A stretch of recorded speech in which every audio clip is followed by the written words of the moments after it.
Hello, ladies and gentlemen, and welcome to this. This is a PWME-KocoSports.net. That's KocoSports.net. It's where the world goes to kick ass over combat sports, and above all, where it's okay to be a passionate fan. Revolution Pro Wrestling live in Portsmouth 3 review. I attended the show a mere yesterday.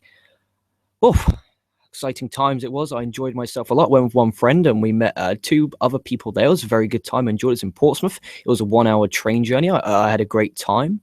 As a whole, if you were there live, which you weren't, because otherwise you would have saw me and said hi, wouldn't you? Wouldn't you? Wouldn't you? Yeah. No, honestly, I had a really good time. I really did enjoy myself. The venue was beautiful. I have some pictures up on my Twitter machine. You can follow me on Twitter at LK Wrestling. I'll follow you back unless you post spoilers or are being an obnoxious cunt. I will follow you back. And I had a great time. So we started off, we got there. Obviously, there's the wrestlers lined up selling their merch. Went over to Zack Sabre Jr. because he was one of the main reasons. He was the biggest draw for me to go because I wanted to see Zack Sabre Jr. versus Timothy Thatcher because I knew that was going to be an absolute clinic. So I got there, went over there, had a conversation with him. I talked about his Evolve weekend that I put over. I said he said it was great. He loved the atmosphere, but pretty banged up. I said I can imagine the Tommy Yen double foot stop right to the side of the knee. He said yeah, it was pretty nasty. I got my photo of him, which you can see on the Twitter machine again at LK Wrestling. If you see the picture I had was Zack Sabre Jr. I bought Zack Sabre's merch, the new suplex shirt.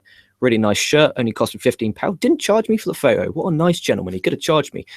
Son of a bitch. Didn't. I'm happy with that. I'll take that. So I only spent £15 on merch, spent a bit of money on food and a bit of money on drink and beverage, of course. But again, this is your Revolution Pro Wrestling review. So that's how it started. Kickoff time was half an hour kickoff time. I'm not reviewing a damn soccer game. Jesus H. Christ on a popsicle stick. Make sure you put in the comments. Send me some questions. Do whatever you want. I don't give a fuck. Because obviously no one was there. No one sees this. But, we've been accused of being WWE fanboys. So here's my proof of the pudding. The cherry on top of the cake. We are not a WWE fanboy site. So we started off with the Apex Rigidity Andrew Everett, which many of you should know from ZZW and PWG. He also had a cup of coffee and Evolve, if I remember right. He defeated the anarchist James Castle. That's it, Castle. Get him, Castle. Sorry.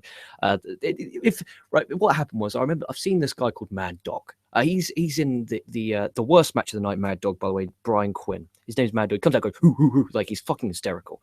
And he was teaming with James Castle for a while before they made the big time.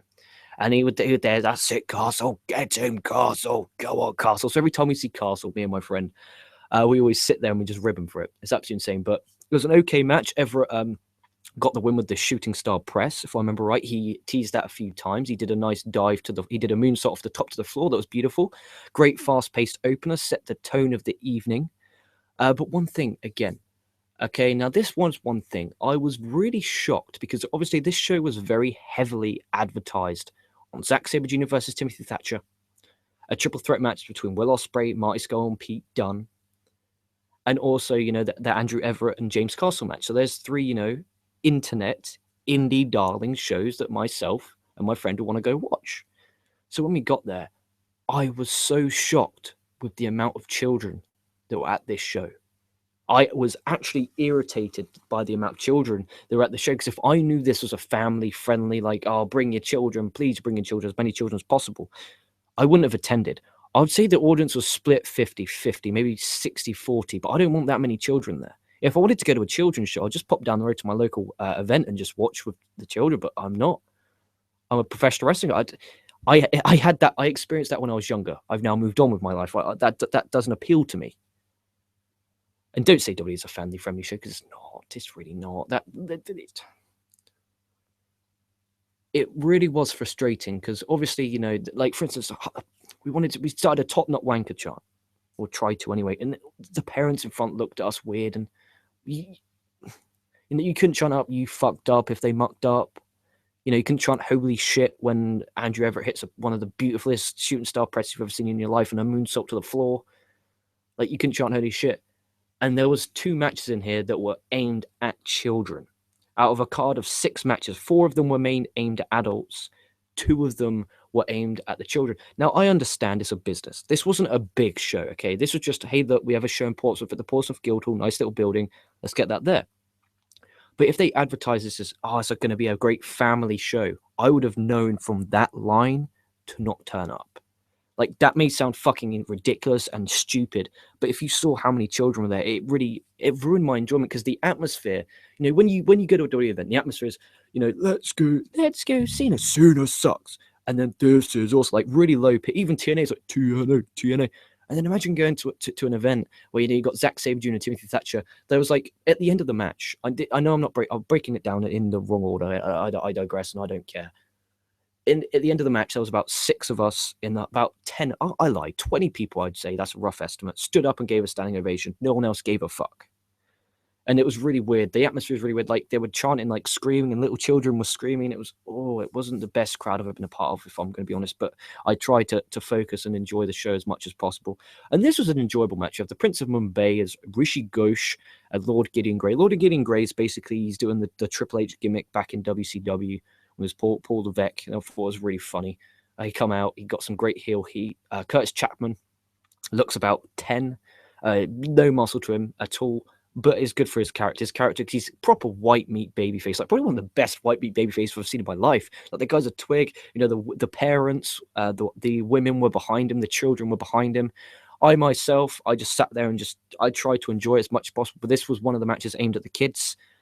I didn't need a piss yet, so I didn't go for a toilet. I went for a toilet in the semi-main or the co-main or the buffer match. Yeah, that's what I'll call it. It doesn't deserve the semi-main caliber. And I was just there like, this was okay. It was nothing special. It was kind of funny. I found it kind of entertaining. I mean, Rishi Ghosh is kind of this, like, as you can imagine, the Prince of Mumbai came out. He's basically wearing like a Taz. Do you remember Taz in ECW in like the really early 90s? That's the kind of attire he was wearing. It was really funny. They did this stuff where, Gideon Grey kept on getting involved until Rishi Ghosh got the wing, because they wanted to protect Curtis Chapman, because obviously he's white meat babyface. Chapman did do a nice flip off the top to the floor. That was a really nice spot. It was just an okay match. But again, that was aimed at the children. Obviously, if I knew this was a family-friendly show before going, I would have expected that, but I didn't. And it really caught me off guard. Then we had, before the intermission, we had Carlito defeating Rob the Gob. Yes, ladies and gentlemen, that is the guy's name. Rob the Gob came out. And I tell you what, he came out. And I said to the friend next to me, watch this guy. He tries to be Dolph Ziggler. So he does this thing. He comes down. He does that, Dolph Ziggler thing does. Then he hops up on the apron, goes inside the rope, comes back outside the rope like Ziggler does, and starts screaming like, Rob the Gob. I'm like, dude, stop being Dolph Ziggler. He's got the jacket on that Dolph used to have. Remember in 2009, he had that jacket where it's like the Benoit jacket from the late 90s. He had that jacket on. He came up, and then he was doing this thing with like that. And I'm like, oh my God, dude, you stop being Dolph Ziggler. Like, please, it was cringy to watch. He faced Carlito, and I'm going to be honest with you, it wasn't the best match I've seen. Carlito obviously is there for the children, obviously, more than me, for damn sure. But I did enjoy the match in general. Carlito got the win, the backstabber, as you can imagine, heading into the intermission. He then did this thing where he stood in the ring, and people paid £10, okay, to take a photo of him in the ring. There was a queue to the door. I kid you not, I got a photo with Zack Sabre Jr., the guy I went there with, the guy I went there for, and I got that for 100% free. I got that photo for free, and there's these imbecilic morons queuing up everywhere for a £10 photo of Carl. I'd say there was 60 people queued up. That's being generous. They made £600 from that photo alone. That's insane. Carlito goes out there, he has a match, he signs autographs. Fucking look at that. He takes a photo, he's fucking minted. I'm not going to complain. I went and got some cheesy chips and some big pineapple in a pot. Really good stuff, actually. I was really shocked at the pineapple. I thought, it was £1.50 for a quite a big pot. It's already cut up, so I can sit there and eat it. I was pretty impressive. Shout out to Sainsbury's there. Fucking good job. We came back from intermission, and then we had Zack Sabre Jr. defeating Timothy Thatcher in an absolute incredible wrestling match. One of the best technical matches I've seen live in person. Really, really good stuff. The whole match, Timothy Thatcher worked and worked and worked. That right arm or left arm is obviously, because the vision is at his left or one of the arms. Zack Sabre Jr. sold that the whole match. Zack Sabre Jr.'s finisher is the cross arm breaker. The storytelling was so good. He didn't apply the cross arm breaker. He had to hit the soccer kick to get the win because of the psychology of the arm. After the match, he sold with the arm. Fucking phenomenal stuff. This was not a championship match because Zack Sabre Jr. is the Rev Pro British Heavyweight Champion. It wasn't a championship match because Timothy Thatcher hadn't earned the right, because it's a proper system. It's not a schnook. It's not a hack. It's a proper system. You earn championship matches. You don't just get given them. Really great stuff. After the match, I stood up and I just gave it a standing ovation because it was absolutely out of this world. Phenomenal technical match. It really, really was a great match. Great storytelling. The crowd are behind Zach. Obviously, the first 10 minutes were just on the mat. There was, like, obviously, I say there's about 100, 200 of us who are hardcore wrestling fans. We all clapped, and it was a really respectful atmosphere. There was kids, like, in front, because basically what we decided to do, because there were so many kids, we could have sat right at the front, but we said, no, fuck it. Because there's basically, the way how it was is, basically you had the ring, then you had, like, a row of, like, 10 rows, and then it started, and then there, at one side, it started pushing up. We thought, okay, we're going to sit at the up bits. Okay, it wasn't really far. We had a really great view, because then we weren't near the kids. So we could start swearing, we could start laughing, we could start actually having a good time and enjoying ourselves, which is the reason you go to wrestling events. So it was a very good match. I stood up, gave a standing ovation, as did all the men in the building. Really great stuff, phenomenal. If this was out in DVD, I don't know if it is. There was commentators there, so I don't know if this is going to come out on DVD, if it's going to be on their weekly show, because I know they have a weekly show called Rev Pro TV on their YouTube gimmick. So go over there and give that a watch if it is. But it was a great wrestling match, and it was a pleasure to be there. And my very first Zack Sabre match, and I'm pretty sure it's not good. See, I have a bucket list, okay? My 2016 bucket list was to watch Zack Sabre Jr., go to as many wrestling events as I biologically possibly could, go to a Progress show. I'm the biggest Progress mark you've ever met in your life. Okay, so I've now done Zack Sabre Jr. I'm starting to go to as many wrestling shows as possible. There's a Global Force event coming up. There's another Rev Pro event coming up. And then there's the WWE Raw, because, it's kind of, you go there and you get pissed. It's a fucking great time. It really is, especially Raw. I'm not going to SmackDown, because Raw, I dare you to find a child at the UK tapings for Raw. It's such a great environment and a great atmosphere. It really is. It's electric. Really good stuff. And then we had Dan Carter and Flatliner defeating Brian Quinn and Andy Boy Simmons in a sorry excuse for a wrestling match that I went for a piss for. At one point, Flatliner got a parrot, like a parrot. Like do you remember the Sooty show where they were like kind of like puppets like that, and he put it down his throat, and it was stupid, it was boring. He spat water out. All the kids were having the best time ever. The kids were screaming their heads off when Flatliner won, and Dan Carter, they were screaming their head off. They were going ballistic. Then they sat down and shut the fuck up for the main event. I tell you that for sure. Like, for me personally, I'm not going to give you a review of that match. It's not fair. As a reviewer, I look at that and say, what was the purpose of that match? To get the kids excited, to give the kids their main event. The kids got their main event. Now, we got our main event, as we had the aerial assassin Will Ospreay defeating Marty Scurll and Pete Dunne in an absolutely incredible match. There was flips all over the place. There was fucking shooting stars all over the place. There was this one spot where Will Ospreay went for a springboard back elbow. In mid-air, Marty Scurll caught that into a chicken wing. He bumped, and then fucking Ospreay flipped off out of it. Oh, phenomenal stuff. They did a series of super kicks where every single person in that match hit 2 super kicks in one sequence. They all bounced off the ropes and then hit one. Oh, it was absolutely magnificent. Really great stuff. They worked their asses off. The crowd were kind of into it. Obviously, men enjoyed that a lot more than the children. The kids enjoyed the flip-flop and flying stuff. Ospreay done that stupid flip to the floor. That was an absolute great match. Ospreay went for a shooting star but got knees up. Like, really, really good stuff. And then Ospreay got the win. It was a very enjoyable show. I really did enjoy this a lot. Great as a whole. If I rated my experience, I'll give it a win. I went with my friend. I'm pretty sure my friend had a win as well. Really good time with him. Good seeing him. I haven't seen him in a while. And I enjoyed myself a lot. I recommend going to the show if you can tolerate. So if you're in the south coast of England and the next time you see Revolution Pro Wrestling in Portsmouth, make sure you keep an eye on the card. Because even though they entice you with Zack Sabre Jr. and Timothy Thatcher, even though they entice you with Ospreay, Pete Dunne, and Marty Scurll, even though they entice you with Andrew Everett and Indy Darling to come over to the UK to do this show, keep an eye on that card. If it says Flatliner or Andy Boy Simmons on the card, that's going to be for children. All due respect to those two, I'm a pro wrestling fan. That's sports entertainment. I'm a fan of sports entertainment. That's a lie, because I just did a VIP TNA Impact Wrestling review where I'm not going to get too much into it, because obviously I want the VIP members to, feel like they got their money's worth. It's 99, whatever currency you are, like 99 cents, 99 pence. And I already went in deep, and I looked at what the root of the problem is. And I think the root of the problem is that TNA is actually a sports entertainment company. Because on the first 30 minutes, there was 5 segments. You had a parking lot segment, you had a backstage brawl, You had one match, you had one in-ring promo, one promo on the ramp. That is sports entertainment. That wasn't professional wrestling, that's sports entertainment. Monday Night Raw from 2001, April the 2nd. For the VIPs, again, sorry to plug it, it's just I did it. For the VIPs, it's called Raw Rewind. Every single Tuesday, I'll review a classic episode of Raw that they pick. The next one will be the Kane unmasking. Okay, so they picked this.